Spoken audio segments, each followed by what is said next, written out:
Hello दोस्तों, मैं सिद्धार्थ आपके अपने चैनल सिद्धू गुरुकुल क्लासेज में स्वागत करता हूं। जो भी इस चैनल पर नया हो तो इस चैनल को सब्सक्राइब कर लीजिए और बेल आइकन ऑल प्रेस कर लीजिए, जिससे नई क्लास की नोटिफिकेशन आप तक सबसे पहले पहुंच जाए। आज से हम साइंस के बैच शुरू करने जा रहे हैं, जिसमें हम अपने हर कॉम्पिटिटिव एग्ज़ाम में साइंस के रिलेटेड जो जितने भी टॉपिक हैं और जिन जिन टॉपिक से हमारे साइंस में से प्रश्न पूछे जाते हैं, उन सारे टॉपिक को हम कवर करेंगे। और आप हमारी इन सीरीज को देखकर आप कोई सा भी एग्ज़ाम क्रैक कर सकते हो जिसमें साइंस आती हो। तो आज से हम साइंस के बैच शुरू करने जा रहे हैं, जिसमें से हमारा जो आज पहला टॉपिक है वह है हमारा विटामिन। क्या है दोस्तों? तो आज हम सबसे पहले विटामिन के टॉपिक से शुरू करने जा रहे हैं कि हमारे शरीर में कौन कौन से विटामिन की आवश्यकता होती है हमारे शरीर में।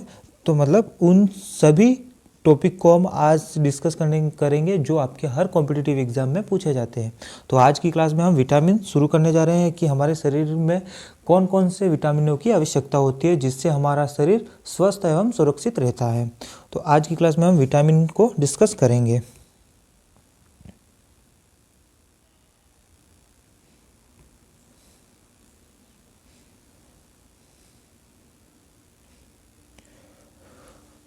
देखो दोस्तों, जो विटामिन होते हैं वह विटामिन ऐसे कार्बनिक पदार्थ होते हैं जो हमारे शरीर में ऊर्जा तो नहीं प्रदान करते, लेकिन उपापचय क्रियाओं को नियंत्रित करते हैं। मतलब कहने का मतलब ये है कि जो विटामिन होते हैं जो हमारे शरीर को ऊर्जा तो नहीं देते, लेकिन हमारी शरीर की जो कैपेसिटी है और हमें रोगों से बचाते हैं। किससे बचाते हैं? हमें नई नई बीमारियों जो हो जाती है उससे बचाते हैं, और नए नए रोग होते हैं उससे हमें विटामिन सुरक्षित रखते हैं। देखो, जो विटामिन है उसकी खोज किसने की थी? तो जो विटामिन है इसकी खोज हॉपकिंस के द्वारा की गई थी। किसके द्वारा की गई थी? तो विटामिन की खोज है जो कि हॉपकिंस के द्वारा की गई थी। परंतु 1912 में, कब? 1912 में कासिमिर फंक ने, किसने? कासिमिर फंक ने 1912 में विटामिन शब्द का नामकरण किया। इसलिए इसे विटामिन के खोजकर्ता के नाम से जाना जाता है। किसे विटामिन के खोजकर्ता के नाम से जाना जाता है? तो विटामिन के खोजकर्ता के नाम से जो जाना जाता है वो जाना जाता है कासिमिर फंक को। किसे?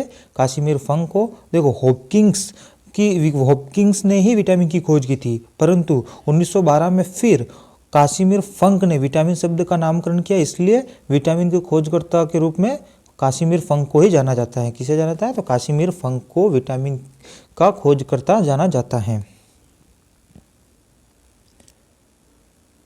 देखो, जो विटामिन होते हैं वह हमारे घुलनशीलता पर, मतलब जो विटामिन होते हैं जो कि घुलनशीलता के आधार पर, विटामिन दो प्रकार के होते हैं। कितने प्रकार के होते हैं? तो घुलनशीलता के आधार पर विटामिन दो प्रकार के होते हैं। पहले तो होते हैं जल में घुलनशील, जो कि होते हैं विटामिन बी और विटामिन सी। तो अगर आपके एग्जाम में पूछ लिया जाए कि विटामिन मतलब घुलनशीलता के आधार पर विटामिन कितने प्रकार के होते हैं, तो दोस्तों तो वो होते हैं दो प्रकार के। पहला कौन सा होता है? जल में घुलनशील। कौन सा होता है? जल में घुलनशील। कौन कौन से विटामिन होता है? विटामिन बी और विटामिन सी। और दूसरा होता है वसा में घुलनशील। किस में होता है? पहला होता है जल में घुलनशील और दूसरा होता है वसा में घुलनशील। वसा में जो घुलनशील विटामिन है वह कौन कौन से हैं? तो vitamin A, vitamin D, vitamin E और विटामिन के। कौन कौन से हैं? विटामिन ए, विटामिन डी और विटामिन ई, विटामिन के, ये वसा में घुलनशील है। और जल में घुलनशील विटामिन है जो कि कौन से हैं? विटामिन बी और विटामिन सी। देखो दोस्तों, जो जल में घुलनशील विटामिन है जो कि इन्हें हम प्रतिदिन, कब? जो जल में घुलनशील विटामिन है विटामिन ओ, बी और विटामिन सी, इन्हें हम प्रतिदिन भोजन के रूप में लेना होता है, क्योंकि मूत्र के रूप में शरीर से बाहर निकल जाते हैं। यह हमारे शरीर में ज़्यादा देर तक नहीं रहते हैं। तो देखो दोस्तों, जो विटामिन बी और विटामिन सी हैं जो कि जल में घुलनशील विटामिन है, उन्हें हमें प्रतिदिन लेना पड़ता है। प्रतिदिन लेना होता है क्योंकि यह हमारे शरीर में ज़्यादा देर तक नहीं रहते। यह मूत्र के रूप में हमारे शरीर से बाहर निकल जाते हैं, इसलिए यह हमारे शरीर में ज़्यादा देर तक नहीं टिकते। इसलिए इन्हें हमें प्रतिदिन लेना होता है। और जो वसा में घुलनशील विटामिन है, vitamin A, vitamin D, vitamin E और विटामिन के, यह वसीय ऊतकों में संचित होते हैं। किस में होते हैं? वसीय ऊतकों में संचित हो जाते हैं। और हमारे शरीर के अंदर बहुत दिनों तक या फिर महीनों तक भी रह सकते हैं। तो देखो दोस्तों, जो विटामिन बी और विटामिन सी हैं, जो कि जल में घुलनशील विटामिन है, यह हमारे शरीर में हमें प्रतिदिन इन्हें भोजन के रूप में लेना होता है, क्योंकि मूत्र के रूप में यह हमारे शरीर से बाहर निकल जाते हैं। और वसा में जो घुलनशील विटामिन है वह विटामिन ए, विटामिन डी और विटामिन के। तो यह क्या है, यह वसीय ऊतकों में सिंचित होते हैं और हमारे शरीर के अंदर बहुत दिनों तक रहते हैं या फिर महीनों तक भी रह सकते हैं। अगर आपके एग्जाम में प्रश्न आ जाए कि ऐसे कौन कौन से विटामिन है जो अधिक दिनों तक या फिर महीने भर तक रह सकते हैं, तो कौन कौन से विटामिन है, वसा में घुलनशील विटामिन होते हैं। कौन कौन से, vitamin A, vitamin D, vitamin E और विटामिन के। और अगर आपके एग्जाम में प्रश्न आ जाए कि ऐसे कौन से विटामिन हैं जिन्हें हमें प्रतिदिन भोजन के रूप में लेना होता है और हमारे शरीर में ज़्यादा देर तक नहीं रहते, तो विटामिन बी और विटामिन सी, जो कि होते हैं जल में घुलनशील विटामिन। कौन कौन से होते हैं, जल में घुलनशील विटामिन, विटामिन बी और विटामिन सी। तो आपका कॉन्सेप्ट क्लियर हो गया होगा कि हमारे विटामिन होते हैं वह घुलनशीलता के आधार पर दो प्रकार के होते हैं। पहला होता है जल में घुलनशील और दूसरा होता है वसा में घुलनशील। और जल में जो घुलनशील विटामिन है वह कौन कौन से हैं, तो विटामिन बी और विटामिन सी। और वसा में घुलनशील विटामिन होते हैं तो वो कौन कौन से होते हैं, vitamin A, vitamin D, vitamin E और विटामिन के। ये वसा में घुलनशील होते हैं। और जो जल में घुलनशील विटामिन होते हैं जो कि बी और विटामिन सी हैं, जिन्हें हमें प्रतिदिन भोजन के रूप में लेना होता है, क्योंकि यह मूत्र के रूप में हमारे शरीर से बाहर निकल जाते हैं, क्योंकि यह हमारे शरीर में ज़्यादा देर तक नहीं रहते हैं। और जो वसा में घुलनशील विटामिन है, vitamin A, vitamin D, vitamin E और विटामिन के, यह वसीय ऊतकों में सिंचित हो जाते हैं और हमारे शरीर के अंदर बहुत दिनों तक या फिर महीनों तक भी रह सकते हैं, वसा में घुलनशील विटामिन। देखो, जो हमारे विटामिन हैं, इनके और अन्य नाम क्या हैं, इनमें कौन कौन से केमिकल होते हैं, विटामिन में ऐसे कौन कौन से केमिकल होते हैं, ऐसे कौन कौन से अम्ल पाए जाते हैं, तो इनके बारे में मैं एक ट्रिक लेके हम इसको करेंगे। हमारे पास एक ट्रिक है कि रत एक टॉफ़ी, क्या है, रत एक टॉफ़ी, इसके बारे में ये है। तो देखो, फर्स्ट में मैंने दिया हुआ है vitamin A, vitamin B, vitamin C, vitamin D, vitamin E और विटामिन के।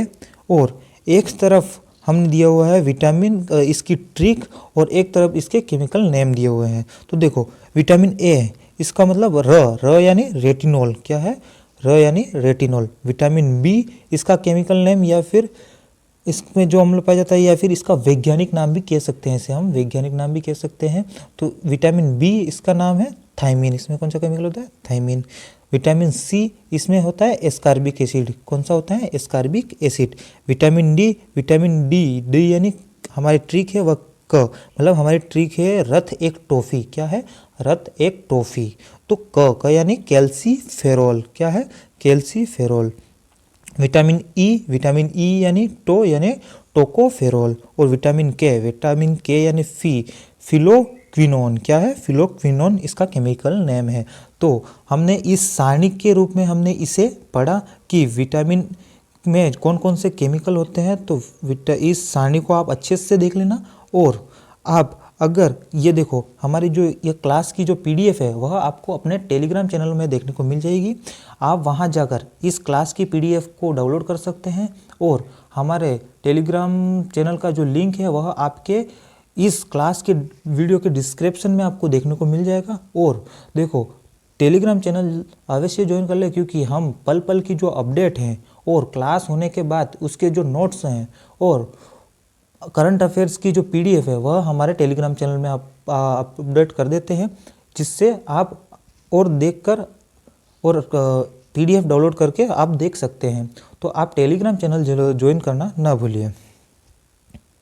और आज इस क्लास की भी पीडीएफ आपको टेलीग्राम चैनल में देखने को मिल जाएगी। आप वहां से डाउनलोड करके आप और पढ़ सकते हैं इसको डिटेल में। देखो, अब हम एक एक करके विटामिन को पढ़ेंगे। जैसे कि सबसे पहला विटामिन है विटामिन ए। विटामिन ए का रासायनिक नाम क्या है, तो विटामिन ए का जो हमारा रासायनिक नाम है वह कौन सा है, तो रेटिनॉल, क्या है, तो विटामिन ए का जो रासायनिक नाम है वह है रेटिनॉल। और स्रोत मतलब विटामिन ए हमें किस किस से प्राप्त होता है, जो विटामिन ए होते हैं वह हमें किस किस से प्राप्त होता है, तो गाजर से, पके हुए फल, आम, पपीता, हरी पत्तीदार सब्जियां, पनीर और दूध, इन स्रोतों से हमें विटामिन ए प्राप्त होता है। देखो गाजर सबसे सर्वाधिक जो विटामिन ए प्राप्त होता है वो किस में प्राप्त होता है, तो गाजर में। अगर आपके एग्जाम में प्रश्न आ जाए कि विटामिन ए सर्वाधिक किस स्रोत से प्राप्त होता है, तो कौन से स्रोत से होता है, तो गाजर से सर्वाधिक विटामिन ए प्राप्त होता है। तो इस बात का मुख्य रूप से आप ध्यान रखिए। तो सर्वाधिक किससे विटामिन ए प्राप्त होता है, तो वो होता है दोस्तों गाजर से, और पके हुए फल, आम, पपीता, हरी पत्तेदार सब्जियां, पनीर, दूध आदि, इससे हमारे विटामिन ए प्राप्त होता है। तो इस बात का मुख्य ध्यान रखिए कि आपके एग्जाम में अगर पूछ ले कि विटामिन ए सर्वाधिक किससे प्राप्त होता है, तो वो गाजर से होता है। ये ऑब्वियसली बात है। देखो विटामिन ए, ये तो हमने जान लिया कि विटामिन ए से हमें मतलब कौन कौन से किस किस से विटामिन ए हमें प्राप्त होती है। तो देखो जो विटामिन ए की कमी, अगर विटामिन ए हम नहीं लेते हैं तो उसकी कमी से हमें क्या क्या रोग होते हैं, इसके बारे में थोड़ा देख लेते हैं। तो देखो विटामिन ए की कमी से पहला रोग होता है, वह होता है रतौंधी रोग। क्या होता है दोस्तों, तो जो विटामिन ए की कमी से पहला रोग होता है वह होता है रतौंधी रोग, कि इस बीमारी से व्यक्ति को सूर्यास्त के बाद दिखना कम हो जाता है। देखो दोस्तों यह एक ऐसी बीमारी है, जैसे ही सूर्यास्त ढलता है, जैसे ही शाम होती है, शाम होते होते रात को उस व्यक्ति को दिखना बंद हो जाता है। तो जिस भी व्यक्ति को अगर शाम होने के बाद देखने मतलब कम हो जाता है, तो वह उस व्यक्ति को रतौंधी की बीमारी है। उससे ज़्यादा विटामिन ए उपयोग में लेना चाहिए, जिससे वो क्या है कि देख सके, अपनी क्षमता को बढ़ा सके।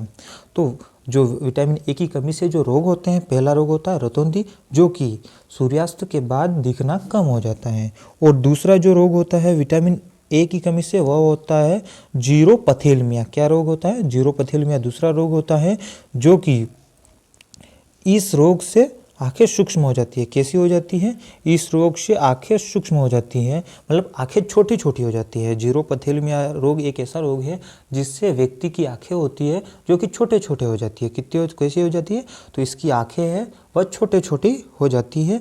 और तो मुख्य रूप से हमारे विटामिन ए की कमी से दो रोग होते हैं। पहला रोग होता है रतौंधी, दूसरा होता है जीरोपथेलमिया। और जो रतौंधी रोग होता है, इससे सूर्यास्त के बाद व्यक्ति को दिखना कम हो जाता है। और जीरोपथेलमिया जो रोग है, इसकी कमी से जो रोग होता है वह आंखें अपनी शुष्क हो जाती है, यानी छोटी छोटी हो जाती हैं।